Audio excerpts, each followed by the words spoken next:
Assalamualaikum warahmatullahi wabarakatuh. Salam dan bahagia Bapak Ibu Guru Indonesia.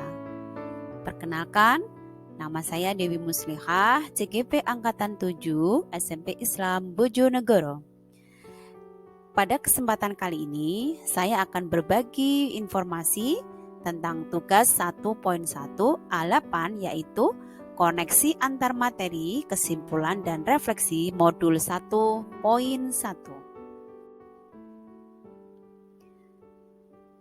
Tentang pemikiran KHD.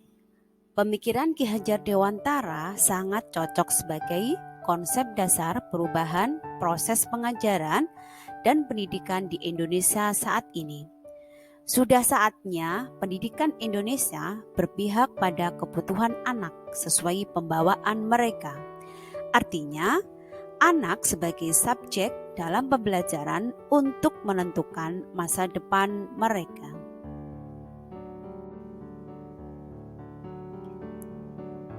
Guru harus paham sehingga tahu apa perlunya perubahan dalam konsep pendidikan. Guru adalah orang pertama yang harus berubah sesuai kebutuhan anak dengan menyesuaikan kodrat alam dan zaman mereka. Guru harus bisa menuntun anak-anak sesuai dengan kodrat dasar mereka yang sudah diberikan oleh Allah Subhanahu wa Ta'ala, agar mereka mendapatkan keselamatan dan kebahagiaan setinggi-tingginya, baik sebagai individu dan masyarakat. Dalam menuntun, kita harus berpihak atau berhamba kepada anak. Kita harus menggali, membimbing, mengarahkan, menasehati, memberi semangat, dan selalu mensupport mereka sesuai dengan bakat, minat, dan kemampuan mereka.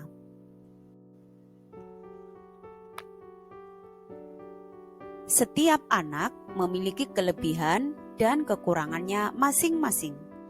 Tugas kita sebagai guru adalah menebalkan kelebihan mereka dan mengolah kekurangan mereka menjadi kekuatan yang bisa memberikan manfaat bagi diri mereka sendiri dan juga masyarakat.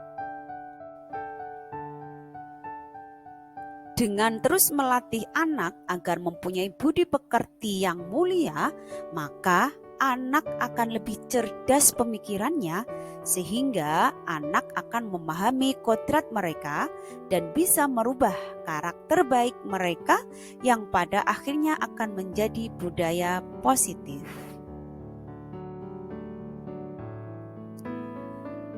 Sebelum mempelajari pemikiran KHD pada modul 1.1, saya merasa ada banyak perbedaan sebelum dan sesudah COVID-19. Perbedaan terlihat dari cara penyampaian materi secara online. Hal ini sangat berpengaruh dengan pemahaman siswa. Sebelum pandemi, guru dan siswa bisa berinteraksi langsung, berdiskusi tentang hal yang belum paham. Ada pengajaran sikap dan karakter selama proses belajar mengajar. Tapi saat pandemi semuanya berubah. Kebanyakan anak belum siap dengan HP. Anak belum bisa membagi waktu dengan baik kapan belajar dan bermain. Sehingga materi yang dikirim melalui WA tidak dipahami dengan baik. Anak hanya mengandalkan Google saja. Nah, sebagai guru, saya juga merasa bingung bagaimana mengatasi hal tersebut. Guru hanya mengirimkan tugas dan waktu diskusi yang kurang. Selain itu, sebelum mengetahui pemikiran KHD, saya mengajar sesuai dengan kurikulum yang berlaku, yaitu lebih banyak fokus pada kognitif dan psikomotorik saja. Sementara afektif kurang diperhatikan, sehingga dalam mengajar kita harus menyampaikan materi sesuai target per semester.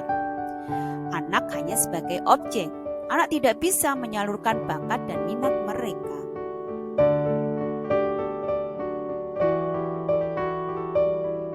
Saya tidak memperhatikan apakah anak paham semua atau belum, dilihat dari pencapaian nilai rata-rata. Jika sudah di atas KKM, berarti sudah tuntas. Ini yang membuat anak juga guru tidak kreatif. Parahnya lagi, hal ini ternyata tidak dibarengi dengan perbaikan afektif mereka. Karena tujuan anak ingin mendapatkan nilai yang bagus dengan cara apapun, misalnya mencontek, tidak mengerjakan sendiri, dan tidak jujur. Berarti selama pembelajaran tidak memberikan pendidikan karakter kepada anak kurang mengasah budi pekerti karena guru yang tidak memahami kebutuhan anak. Setelah memahami pemikiran Ki Hajar Dewantara, saya mulai berpikir untuk merubah diri saya tentang konsep pengajaran dan pendidikan yang sudah saya lakukan. Saya harus berubah terlebih dahulu sebelum berubah anak dan komunitas sekolah saya. Karena perubahan ini tidak bisa kita lakukan sendiri tanpa berkolaborasi dengan lembaga sekolah dan masyarakat. Saya lebih fokus untuk memperhatikan karakter anak sebelum ke proses KBM agar anak memiliki budi pekerti yang mulia.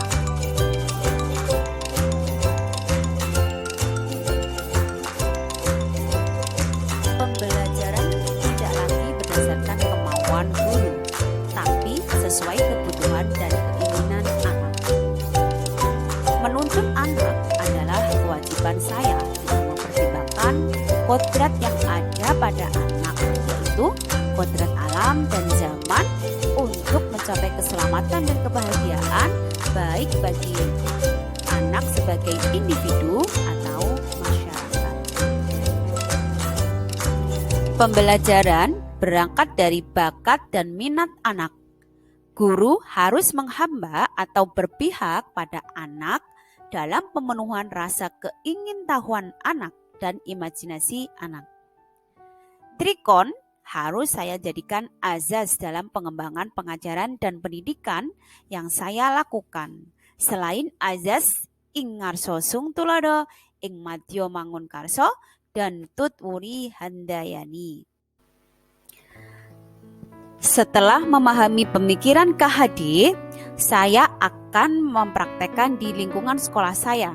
Yang akan aku lakukan adalah 1. Melatih kepemimpinan anak, yaitu dengan memberikan kepercayaan kepada anak untuk memimpin doa sebelum dan sesudah belajar. Yang kedua, memberikan penghargaan kepada anak yang sudah melakukan tanggung jawab tanpa disuruh. Misal, piket, membuang sampah, dan membersihkan kelas sebelum KBM. Yang ketiga, bergotong royong saat belajar kelompok.